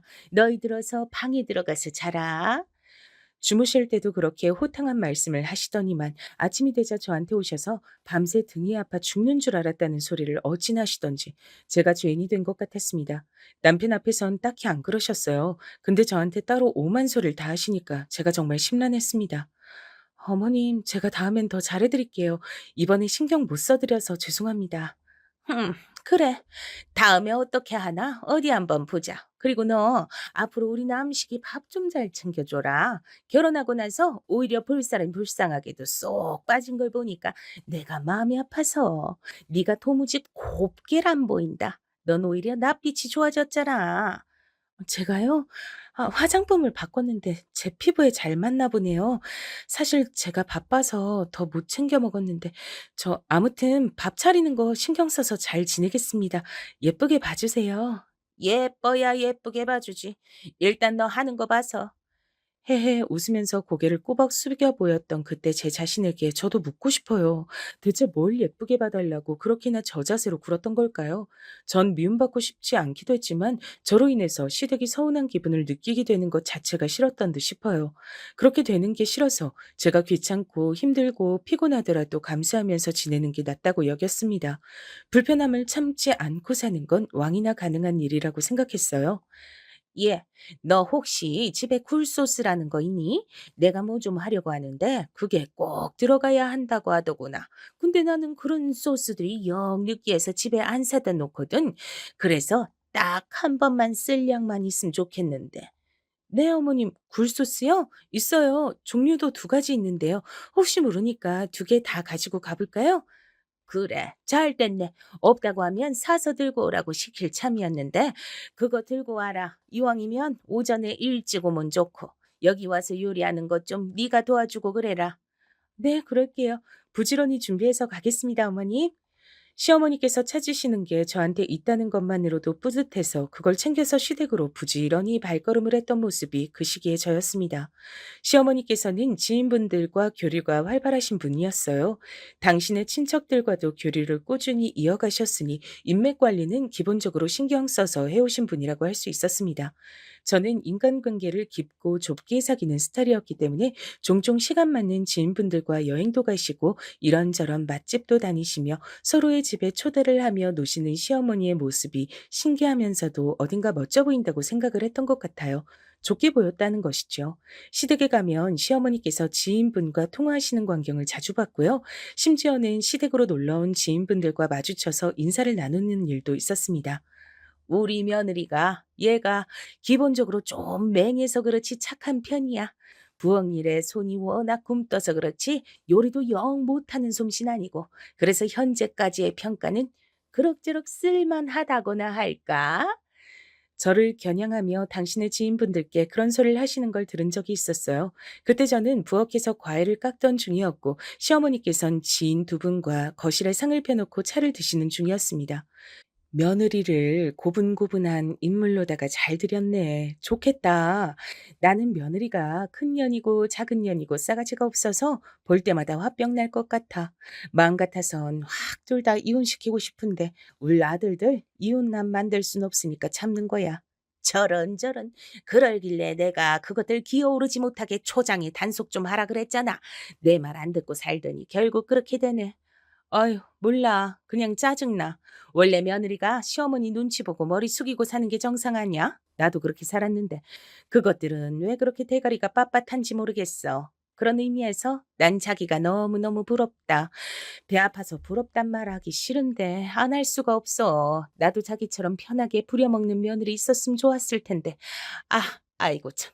내가 표현이 좀 그랬니? 아니, 맞는 말 했네. 편하게 부려먹는 중 맞어. 근데 아직 멀었어. 갈 길이 구만리야. 나도 며느리 교육에 한참 더 바쁠 것 같아. 세상 일 중에서 어디 거저 얻는 게 하나라도 있어? 전부 다 노력하고 계획을 세운 다음에 얻어지는 것들이지. 내가 그래서 우리 며느리한테 앞으로 계속 부엌 일을 빡세게 시키려고 하잖아. 반찬을 사다 먹는다, 어쩐다 하면서 시금방 떠는 젊은 것들이 오죽 지천에 널렸어야지. 우리 아들한테 그런 거 먹는 결혼 생활을 난 절대로 하게 할 생각이 없어. 이 기분을 뭐라고 설명해야 할지 모르겠는데 왠지 모욕을 당한 것만은 확실한 것 같은 그런 기분이 들어서 머리가 어지러운 통에 과일 접시를 얼른 내가지 못하고 잠시 싱크대에 몸을 기대고 서 있었습니다. 잠시 후에 과일 깎아온다더니 왜 이렇게 금뜬 거냐고 큰 소리로 타박하시는 시어머니의 목소리가 들려왔고 그제서야 저는 정신을 차리고 후다닥 달려갔어요. 지인분들이 절 바라보시는 표정이 마치 쓸만한 종년을 봐서 부럽단 눈빛 같았습니다.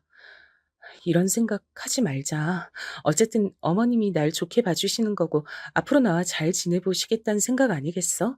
결국 그런 건데 괜히 그런 대화 내용 가지고 내가 머리를 싸매며 상처받을 필요가 뭐 있어. 그냥 잘 지내면 되는 거지. 저는 그런 식으로 마음을 다 잡았죠. 공손한 웃음을 짓는 절 보시곤 시어머니께선 내가 이 정도야 라는 식으로 지인분들을 향해 어깨를 으쓱거렸습니다. 저는 시어머니께 제가 도움이 된다면야 좋은 일이라 여겼죠. 좋은 게 좋은 거란 희대의 명언도 있잖아요.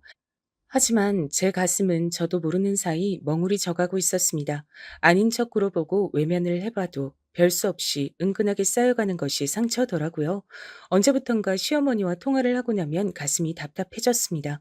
그러면서도 전 통화를 하는 와중엔 싹싹한 목소리를 냈고 시어머니께서 불편하시지 않게 추임새를 열심히 넣느라 바빴어요.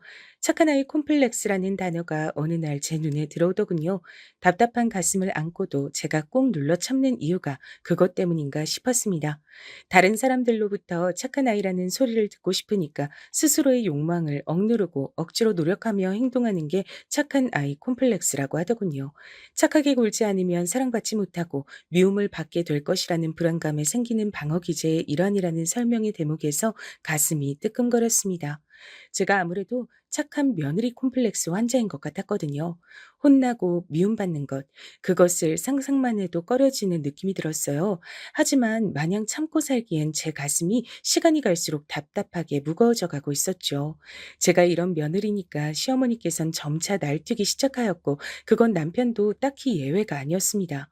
경기도 파주에 어마어마하게 큰 규모의 대형 카페가 생겼다고 하길래 젊은 사람들 다 거기 가서 논다는데 저도 한번 가보고 싶었어요. 남편도 그곳의 사진을 보더니 대본에 오케이 하더군요. 설레는 마음으로 어느 주말에 날짜를 정했습니다. 그날은 마침 시어머니께서 경기도 성남에 지인분의 자녀 결혼식에 참석하신다는 날이기도 했어요. 즐거운 기분으로 일찍 일어나서 아침밥 차려서 남편이랑 먹고 점심때 맞춰서 카페에 도착하기에 가려고 준비해 들어갔을 때였습니다. 남편이 갑자기 걸려온 전화를 받더라고요. 네, 엄마. 뭐라고요? 옥진이 이모가 편찮으세요? 딱 그 소리를 듣는데 예감이 안 좋더라고요. 아니나 다를까 전화를 끊고 남편이 하는 소리가 본인이 시어머니 오늘 결혼식장까지 모셔다 드려야 할 것 같다 그랬습니다. 엄마가 원래 옥진이 이모네하고 결혼식 같이 참석하려고 하셨잖아. 이모네 큰딸이 모셔다 드린다 그래서. 근데 아침부터 갑자기 이모가 편찮으시다네. 그래서 그 집 따님이 못 모셔다 드리게 된 거야? 어머님은 자기한테 부탁을 하신 거고? 그래, 알았어. 뭔 상황인진 알겠는데, 그러면 나는 2주 동안 오늘만 기다렸는데. 어쩔 수 없지. 그렇다고 엄마가 부탁하시는데 어떻게 안 들어드려? 혹시 심심한 거면 당신도 같이 갈래? 지금 심심해서 하는 소리가 아니잖아. 거기로 한 일정이 엎어졌으니까 너무 실망스러워서 하는 소리지. 자기가 성남까지 다녀오면 시간이 너무 늦을까? 엄마 모셔다만 드리고 내가 얼른 오면 괜찮을 것 같기도 해. 결혼식장에서 지인분들 엄청 만나실 테니까 돌아오시는 건 얻어 타실 차가 되게 많을 거야. 어차피 거긴 저녁까지도 많이들 가는 카페라면서? 그럼 오후에 가도록 할까? 그래, 알았어. 자기가 어머님 모셔다 드리고 와. 난 기다리고 있을게. 고대했던 외출이라서 남편을 보내는 게 썩 내키진 않았지만 뭐 어쩌겠어요. 시어머니께서 그런 부탁을 하셨는데 거절할 도리가 있어야 말이죠. 남편이 차를 끌고 나간 뒤 전 혼자 다른 일을 하며 시간을 보냈습니다. 대충 2시가 되면 남편한테 연락이 올 줄 알았는데 그 시간이 지나도 깜깜무소식인 거예요. 결국 3시에 남편에게 전화를 걸었습니다. 자기 도대체 언제 와? 출발은 했어? 혹시 오고 있는 중인 거야? 아, 그게 나도 엄마 내려다 놓고 바로 가려고 했는데 굳이 나보고 결혼식 다 보고 가야 한다고 엄마가 자꾸 그러셔서 결혼식 다 보고 밥 먹고 그러고 나서 엄마 아시는 분들한테 다 인사드리고 하다 보니까 이 시간이 됐네. 아, 그랬구나. 알았어. 그럼 이제 출발하는 거지? 자기가 어머님도 다시 모시고 오는 거야? 그래야지. 근데 암만 해도 오늘 파주에 카페는 못 갈 것 같다. 왜?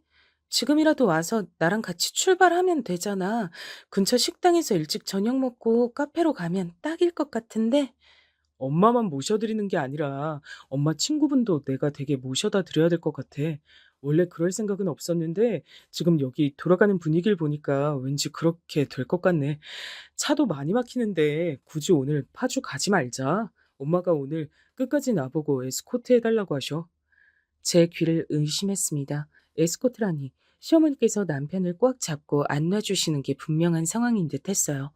누가 누굴 욕하겠나요? 저부터도 시어머니 눈치 보면서 전전긍긍하며 지냈는데 남편한테 뭐라고 하기도 애매해서 그냥 알겠다 그랬습니다. 냉장고에 있는 반찬들 꺼내서 계란 후라이 하나에다가 밥을 비벼 먹는데 고추장을 많이 넣었음에도 제 답답한 가슴이 안 풀리더라고요.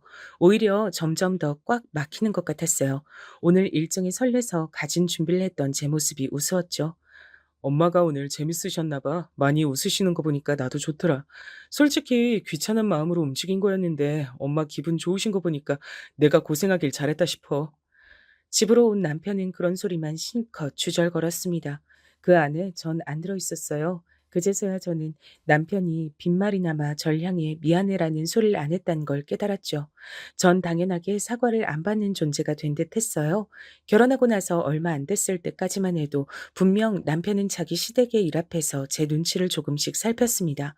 그랬던 모습을 제가 몇 번 봤기에 기억하고 있었어요. 그런데 언제부턴가 안 그러더라고요.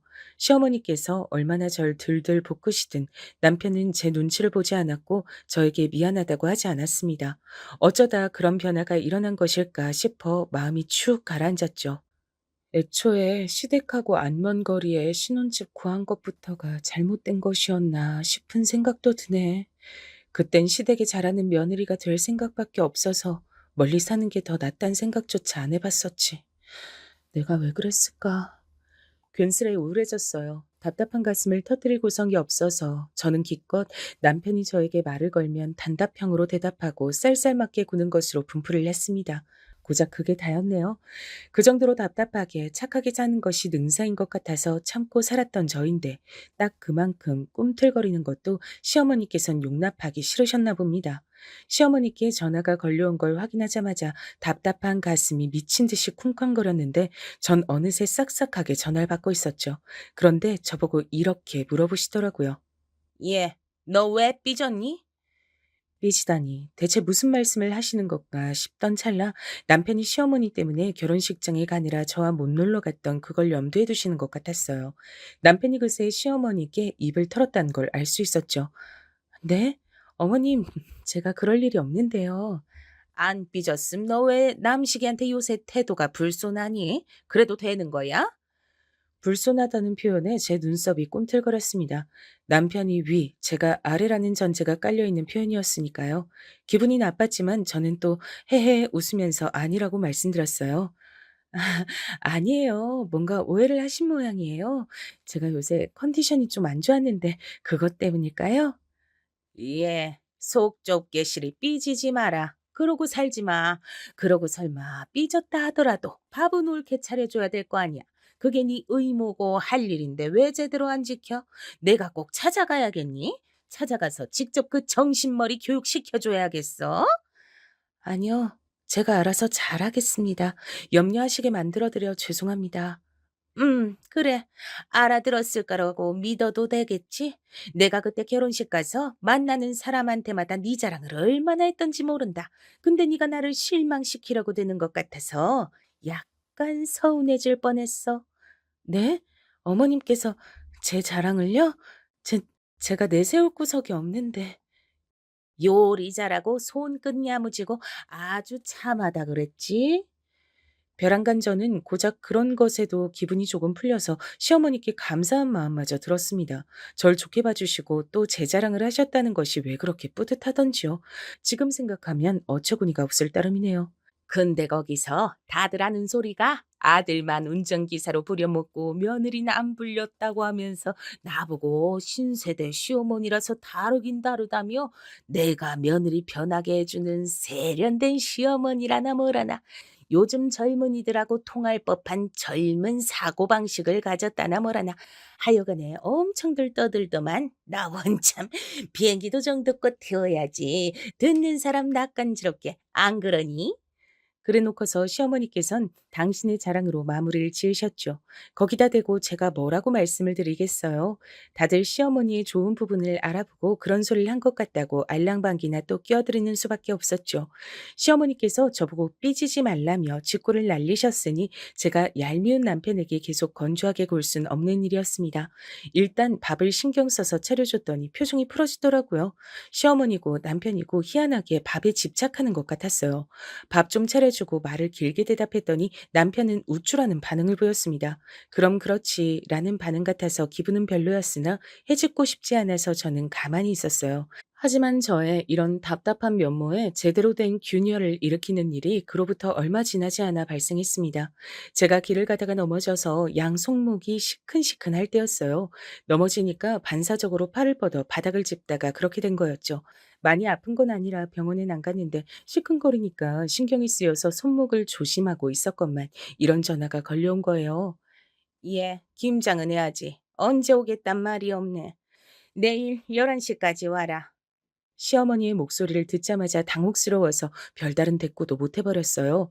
남편한테 물어봤죠. 김장하자고 하시는데 이거 어떻게 된 일이냐고요. 왜냐면 제가 손목이 안 좋은 상태였으니까요.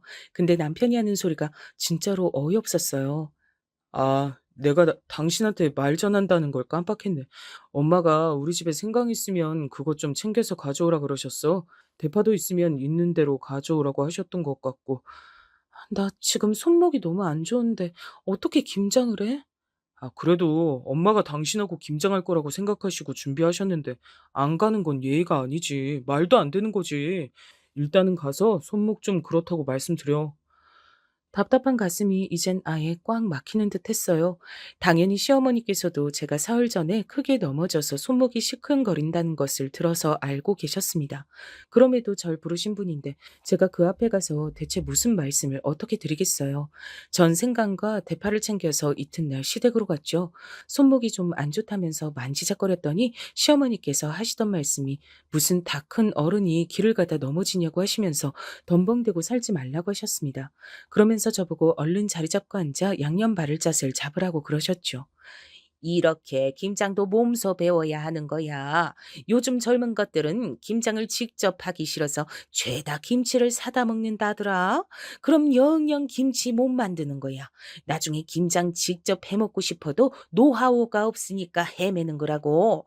중요한 김장을 배워야 할 시간에 카페인지 뭔지 하는 거에 크게 해놓은 곳들만 다니니까 그런 사달이 나지. 하여간 요즘 젊은 것들 김장을 하는 동안에도 시어머니께선 계속 주절주절 말꼬를 이어가셨고 전 그때까지만 해도 별 생각 없이 손목의 통증을 참아가며 작업을 하고 있었습니다. 그런데 제 귀에 갑자기 이런 내용이 들려오는 게 아니겠어요? 우리 아들이 너 그런 데 데려간다 그러길래 내가 얼마나 괘씸하던지. 네? 어, 어디를요? 카페요? 그래. 내가 그거 듣고서 괘씸하고 마음에 안 들었는데 옥진이가 갑자기 아프다길래 옳았구나 싶어 차라리 잘 됐구나 싶어서 그날 우리 아들을 내 옆구리에 딱 끼고 지낸 거잖아. 너하고 카페 나들이나 멀리 다닌다고 하니까 어찌나 마음에 안 들던지. 그 소리에 제가 충격을 안 받을 수가 없었어요.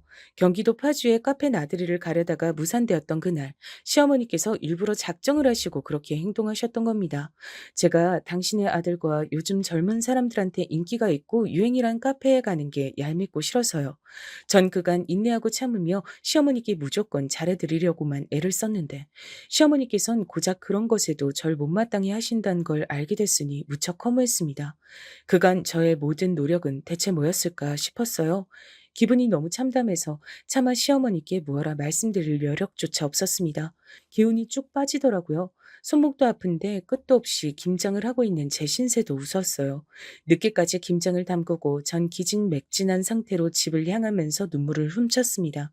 제가 아무리 잘해도 저를 당신의 아들을 빼앗아간 존재 정도로 취급하시는 것 같은 시어머니의 태도가 제가 손목이 안 좋은 상태란 걸 아시면서도 태연하게 일을 시키신 것이 절 너무나도 서럽게 만들었습니다. 아들이 너무 귀하고 또 귀해서 별 수 없이 며느리가 미우실 수도 있겠지. 그런 마음이 싫대지. 저는 그런 와중에도 이해를 하려고 애를 썼습니다. 그건 시어머니를 위해서가 아니라 더 이상 비참해지고 싶지 않은 제 자신을 위한다는 측면이 컸어요. 남편은 저에게 괜찮냐고 물어보지 않았고 다만 김장김치 맛있게 됐냐고 물어본 게 다였습니다. 손목보다도 가슴이 아프더라고요. 그런 와중 이튿날 정형외과에 가다가 우연히 친구를 마주친 겁니다.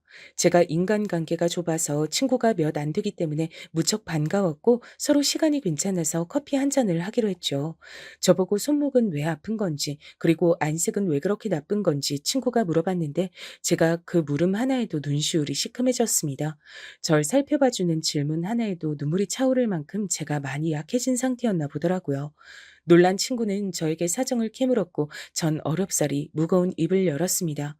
그러자 다 듣고 난 친구가 열받아서 미치겠다며 테이블을 주먹으로 콱 내리치더니 저에게 의외의 소감을 밝혀왔어요. 시어머니보다 남편이 더 얄밉고 싫단 겁니다. 내 얘기 하나 해줄까? 사실 나도 결혼하고 나서 얼마 안 됐을 때 시댁 식구들이 걸핏하면 미리 말도 안 하고 막 집에 찾아오고 그랬었어. 근데 난 싫다고 말하는 것 자체가 싫어서 계속 참고 있었던 거야. 그러다가 어느 날 시누이네가 갑자기 또 놀러 온다고 했을 때였는데 난 또 그냥 알았어요. 이렇게 하고 나서 내 속을 다스리고 있었거든. 근데 우리 신랑이 시누이한테 연락해서 오지 말라고 한 거야. 시댁 식구들한테도 연락 싹 돌려서 앞으로 오지 말라 그랬어. 난 그거 듣고 옆에서 화를 냈지. 내가 기껏 힘들게 참아냈는데 왜 초치냐고. 그간 내 노력을 왜 수포로 돌려놓냐고. 그랬더니 우리 신랑이 뭐라 그랬던 줄 알아? 글쎄, 짐작이 안 가. 너한테 뭐라 그랬는데? 자기 식구들 서운할까 봐 참고 지내는 게 바보 같대. 내가 바보 같아 보인다 그랬어. 그리고 자기가 사랑하는 여자가 바보 같아 보이는 걸 좋아할 남자는 세상에 아무도 없을 거래. 결혼했으니까 이제 자기 기준은 자기 식구들이 아니라 와이프인 나라 그러더라. 우리 신랑이 딱 그렇게 말을 했을 때 정신이 번쩍 들더라고. 시댁에 밉보일까 봐 억지로 참으려고 들었던 거. 그거 진짜 미련했던 것 같았어. 그리고 미처 생각하지 못한 부분이었지만 친정 엄마 생각이 나서 죄송하기도 했고 내가 바보같이 참으면서 결혼 생활한다는 거 알면 엄마가 슬퍼하실 것 같았거든? 친구의 말을 들으면서도 저도 자동으로 깨우쳐졌어요. 맞는 말이더라고요. 틀린 부분이 없었습니다. 또한 친구는 저에게 착한 며느리가 되고 싶어서 자꾸 그렇게 행동하게 되면 그 노력 다음에 다가오는 허무함 때문에 우울감이 생기는 것이라고도 알려줬죠. 늘 답답했던 가슴이 그 순간 깨어지면서 아픈 한편으로 시원한 느낌도 들었습니다. 착한 며느리가 되어야 한다는 생각을 가지고 지내다 보니까 이런저런 크고 작은 일들이 그간 있었고 그러면서 내 마음만 때마다 무거워지고 우울해졌지. 아주 가끔씩은 어디론가 훌쩍 떠나버리고 싶다는 생각도 들었어. 그냥 막 사라지고 싶은 충동이 들었는데 이게 절대로 정상이 아니었구나. 더 이상은 지난 날들처럼 전전긍긍하고 스트레스 받으면서 가슴 답답하게 살고 싶지 않았습니다. 전 손목을 치료받는 중이란 핑계로 집에 있는 반찬들만 꺼내줬을 뿐 남편에게 새로 요리를 해주지 않았어요. 그랬더니 남편이 툴툴거리면서 밥을 안 먹고 그냥 본인이 직접 라면을 끓여 먹더군요. 그러라고 내버려뒀습니다. 그 다음에도 또 라면을 끓여 먹길래 또 내버려뒀어요. 나흘째 시어머니의 이런 연락을 받았습니다. 너 손모가지 부러졌니? 아니요, 안 부러졌는데요, 어머님. 근데 왜 우리 아들 밥을 안 차려줘? 내가 너한테 항상 그랬지? 밥은 좀 잘 챙겨달라고. 우리 아들 밥 잘 먹고 다니게 해달라고. 근데 그게 그렇게나 너한테 어려운 거였어? 손모가지 부러진 것도 아닌데. 이번 주에 나한테 왜 연락은 안 했고? 부러진 건 아니지만 시큰거리면서 많이 아파요. 넘어지면서 손목으로 짚으면 이런 경우가 많다고 병원에서 그러더라고요. 관리 잘해야 된다 그랬습니다. 재료 썰고 어쩌고 하면서 요리하다 보면 너무 손목이 신경 쓰일 것 같아요. 거기까진 내가 너그러이 그렇다 치겠는데 나한테 연락은 왜 안 했을까? 안부 전화 빼먹은 거랑 손목 시큰거리는 거하고 무슨 상관이길래? 안부 전화요? 저희 그이가 어머님하고 워낙 긴밀하게 연락을 잘 주고받는 듯해서 저는 굳이 연락을 안 드렸습니다. 지금도 보세요. 그이하고 연락 자주 주고받으시니까 저희 부부 사정을 속속들이 아시고 이렇게 연락 주신 거잖아요. 어머님이 무탈하게 잘 지내시고 계실 거라고 전 확신을 했기 때문에 며칠 안부 전화 생략했습니다. 너 손목이 아픈 게 아니라 머리가 아픈 게 아니야? 어? 머리가 어떻게 된 것 같은데? 갑자기 뭔 바람이 불어서 혓바닥 놀리는 게 능수능란해졌어? 얘, 너 원래 이런 애 아니었잖아. 시험이 당황시키지 말고 원래대로 굴어. 넘어져서 손목 그렇게 됐다는 게 벌써 언젠데 아직도 아프다느니 병원을 다닌다느니 하질 않나. 너 아주 이상하게 나오는구나. 어머님, 제가 김장만 안 했어도 손목이 지금쯤 나았을 거예요. 근데 김장김치 담그느라 이렇게 된 듯 싶어요. 제가 김장 얘기를 꺼냈더니 시어머니께선 난데없이 편두통 타령을 하시면서 전화를 끊으셨습니다. 전 다시 연락을 드리지 않았고요. 그러자 그날 밤부터 남편이 제 눈치를 살살 보는 게 느껴졌어요.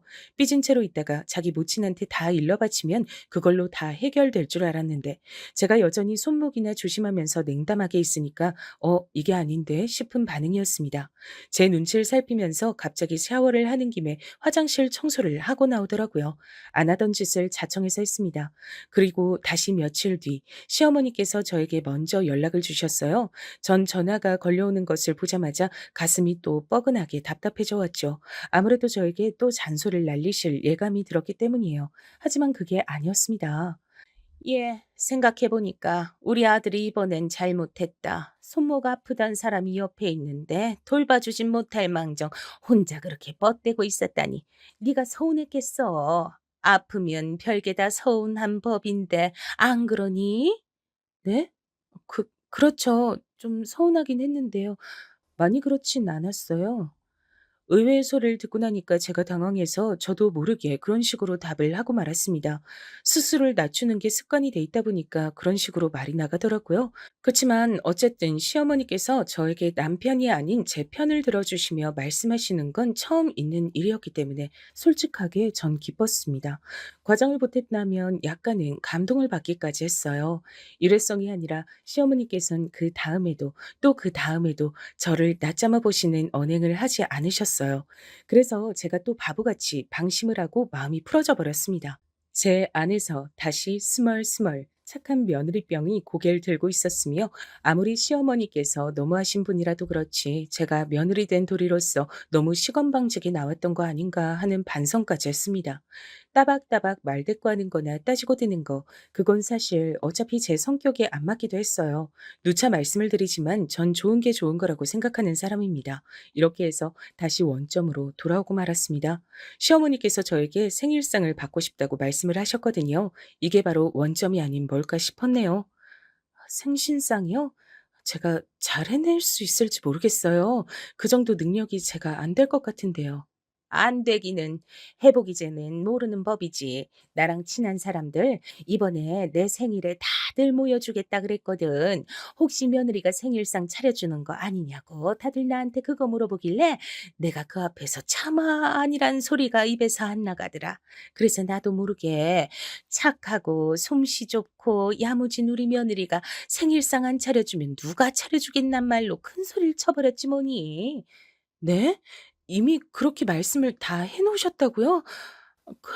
그러면 제가 어떻게든 해 볼게요. 그래, 예, 생일상이란 게 뭐 별거니? 다른 며느리들이 자기 시어머니 생신상 차릴 때 어떻게 하는지 그런 거 주변에 물어볼 때 있으면 물어보고 인터넷에 찾아서 나오는 거 있으면 그런 거나 좀 참고하고 그렇게 해서 간단하게 차리면 돼. 차려진 음식이 중요한 게 아니라 네가 내 생신상 차렸다는 거 그게 중요한 거니까 뭐든 마음이 중요하지. 저는 그 마음이란 두 글자에 꽂혀서 생신상을 반드시 성공적으로 차려내리라 결심을 하고 말았습니다. 준비에 들어가면서부터 사실 머릿속으로 내가 또 왜 이러고 있을까? 이러는 게 맞을까? 이런 생각이 계속 들긴 했어요. 하지만 그런 생각을 하면 할수록 저만 손해인 것 같아 일부러 무념무상으로 생신상만 준비하려고 들었죠. 시댁에 있는 커다란 상 두 개를 거실에 펼쳤을 때 그 위에 음식들이 가득해야 했으므로 전 머리를 싸매며 고심에 들어갔습니다. 메뉴를 다 선정한 후에는 재료들도 신선하고 좋은 걸로 다 공수를 해왔고요. 잡채 같은 경우엔 요리법을 3개나 봐가면서 연구를 했습니다. 생신상 차리는 3일 전부터 육수도 끓여서 그걸로 요리를 했었네요. 그런 정성을 다했기 때문에 전 스스로 떳떳했고 뿌듯했어요. 이른 시각부터 그것들을 전부 바리바리 싸들고 시댁으로 향했습니다. 시댁에 도착하자마자 부엌으로 가서 음식을 데우고 몇 가지는 즉석에서 하고 정신없이 바빴습니다. 그러다 보니까 어느새 시어머니의 가까운 지인분들이 다 오셔서 거실에 자리를 잡은 뒤였어요. 전 음식을 내갔고 그럴 때마다 지인분들의 인사를 받으면서 해사하게 웃었습니다. 제가 거의 마지막 음식을 내간 뒤 부엌으로 다시 발길을 돌렸을 때였어요. 근데 접시를 옳게 놨는지 아니었는지 헷갈려서 거실 쪽으로 몸을 틀었고 그 덕분에 시어머니의 목소리를 선명하게 들을 수 있었습니다. 어유, 난 됐다고 하는데도 우리 며느리가 굳이 이렇게 생일상 차려주겠다고 난리를 치지 뭐야. 내가 길을 잘 들여도 너무 잘 들여놨나 봐. 다들 며느리 교육시킬 때 주의하시오. 교육이 너무 지나치면 충성스러운 정도가 부담스러운 희대의 종년이 당생하니까. 그 자리에 모두가 깔깔 웃었습니다. 재밌다며 신이 나게 웃는 소리에 맞춰 제 가슴은 안 좋은 의미로 요동치고 있었죠. 뭐랄까, 그냥 바보가 된 것 같았어요. 시어머니께서 아무래도 허세를 부리고 싶으셔서 그러는 모양이었는데, 그럴 거란 생각을 하는 와중에도 제가 바보 취급을 받았다는 기분을 지울 수가 없었습니다. 이런 순간에 제가 뭘 어쩌겠나 싶어서 터덜터덜 부엌으로 가서 후식 그릇이나 미리 준비를 하려던 바로 그때였습니다. 예, 너 지금 뭐 하자는 거야? 이런 식으로 나를 엿먹이는 거야? 지금 다들 갈비찜 없는 거 알고서 수군거리기 시작한 건 알고서 지금 태평하게 있는 거니? 갈비찜 어디니? 갈비찜이요? 어머님, 그건 준비를 안 했는데요. 시어머니께서 황급히 다가오시더니 작은 목소리로 이를 갈며 저에게 갈비찜을 물어보신 거예요. 그리고는 제가 고개를 가로젓자마자 제 뺨을 후려치셨습니다.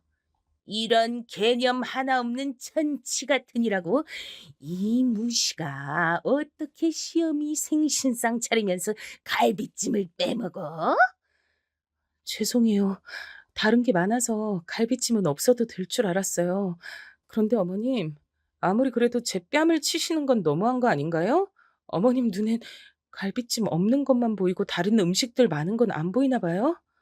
얘가 또 이러네. 일전에도 한번 갑자기 싸가지 없어져서 날 아주 당혹시키더니만 또 싸가지를 상실하셨어? 예, 너 정신 차려. 어디서 감히 눈 똑바로 뜨고 그따위로 말댔구야? 머리 정리하고 얼른 저기 가서 갈비찜 없어서 죄송하다고 정중하게 모두를 향해 직접 사과드려. 네가 직접 수습해야지. 멀리 사시는 자주 뵐 수 없는 친정 부모님의 얼굴이 눈앞에 아른거렸습니다. 저에게 충고를 해주던 친구의 모습도 떠올랐고요. 늘 자리 보고 다리 뻗는다는 말도 생각이 났고 매사에 저한테 고마워하시는 법 없이 무조건 끝도 없이 요구하고 바라고 시켜대는 시어머니의 진한 모습들도 파노라마처럼 제 머릿속을 스쳐갔습니다. 생각을 끝낸 저는 고개를 끄덕였어요. 네, 알겠어요, 어머님. 가서 직접 사과드리겠습니다. 시어머니께서 흥하며 웃으시는 모습을 보자마자 거실로 달려갔어요. 그리고 저의 등장에 시선이 주목되자 크게 요동치기 시작하는 가슴을 느끼며 큰 소리로 외쳤습니다.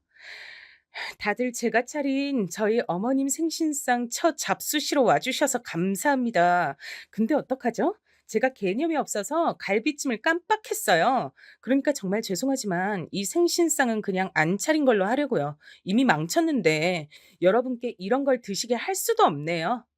그분들이 미처 다 놀라시기도 전에 저는 제 정성이 가득 담긴 생신상을 뒤엎어버렸습니다.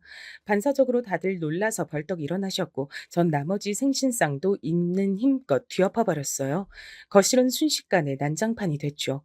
달려나오신 시어머니께서 비명을 지르셨고 당장이라도 저의 뺨을 또 치시려고 손을 번쩍 드시길래 저도 응수해드렸습니다. 제 팔이 더 길거든요. 그리고 제가 젊으니까 순발력도 더 빨랐고요. 시어머니의 구불거리는 파마머리를 잡아버렸습니다. 아, 내 머리. 이거 놔. 당장 이거 놓지 못해? 너 미친 거 아니야? 나 미친 거 어떻게 하셨어요? 나 미쳤으니까 이제 건들지 마세요. 미친년 눈엔 뭣도 안 보이는 거 아시죠? 이런 연병을 너 가만 안 놔둬. 우리 아들한테 말해서 너랑 갈라서라고 할 거야. 그래 주시면 고맙죠. 그럼 제가 이혼하려고 애를 쓸 수고도 덜겠네요. 제발 꼭 좀 그렇게 해주세요. 매끄러운 이혼 선사 기대할게요. 태어나서 그렇게 막무가내로 굴어본 것은 처음이었기에 제 몸이 저절로 막 떨리고 있었어요. 하지만 저는 당당히 말을 뱉었고 마지막까지 시어머니의 머리칼을 야무지게 뜯은 다음 놓았습니다. 모든 사람들이 넋이 빠진 채로 저와 시어머니를 번갈아 보며 기함 중이었고 전 머리가 다 뜯긴 채 엉덩방아를 찧은 시어머니를 내려다보며 싱긋 미소를 지은 다음 시댁을 나왔습니다. 다리가 후들거렸고 심장이 미칠 것처럼 뛰고 있었는데 평생 이렇게 후련한 적은 또 처음이었어요. 이미 시어머니의 생신상을 뒤엎었을 때 남편과 이혼을 각오했단 점도 스스로 깨달았죠. 남편은 저에게 사람이 어떻게 그럴 수가 있냐면서 비난을 해댔어요. 아무리 그래도 어른한테 그래도 돼? 넘지 말아야 할 선이란 게 있어. 우리 엄마 모든 지인들 앞에서 개망신을 준 거잖아. 너 어떻게 그럴 수가 있어? 아, 그럴 수 없는 거였어? 그랬구나. 그럼 이제 우리는 부부로 못 살겠네. 이혼하자. 이견 없지? 이 이혼? 물론 나도 이혼을 생각하고 있긴 하지만 네가 우리 엄마한테 진심으로 사과를 드리고 잘못을 뉘우친다면 널 용서해 줄 생각이 나는 일단 있어. 난 그럴 생각 없는데. 질척하게 그러지 말고 깔끔하게 이혼해줘. 만약 나랑 즉각 이혼 안 하면 자기는 천하의 불효자가 되는 거야. 그런 순발력이 어디서 나왔는지 모르겠어요. 제가 그렇게 나오자 남편은 불효자라는 오명을 피하기 위해 순순히 이혼을 해줄 수밖에 없었죠. 막판까지도 남편은 저러다가 이혼 취소해달라고 하겠지 하는 눈빛으로 절 계속 바라봤어요. 하지만 전 무조건 진심이었습니다. 미련이 없었어요. 결혼 생활은 저에게 있어 제 부끄러운 모습만 가득 남긴 안 좋은 과거가 돼버렸으니까요. 진짜로 이혼을 거쳐 남남이 되자 남편이었던 그놈은 왠지 망연자실한 눈치였습니다. 시어머니셨던 그분은 당신의 모든 지인들이 보는 앞에서 개망신을 당하셨단 충격에 계속 헤어나오질 못하고 계셨어요. 여러모로 웃기신 분이었네요. 이혼을 하고 나서 전 친정 식구들과 전보다 자주 교류를 하며 정답게 지냈답니다. 전 남편이 저한테 몇 번 질척거려서 그때마다 냉정하게 쳐내느라 귀찮았네요. 당신의 아들이 저한테 매달린다는 걸 아시고 전 시어머니 그분께서 개거품 물고 뒤집어 주셨단 소소한 뒷얘기가 있네요. 지금 전 굉장히 행복하게 남보단 저 자신을 우선시하며 잘 지내고 있답니다.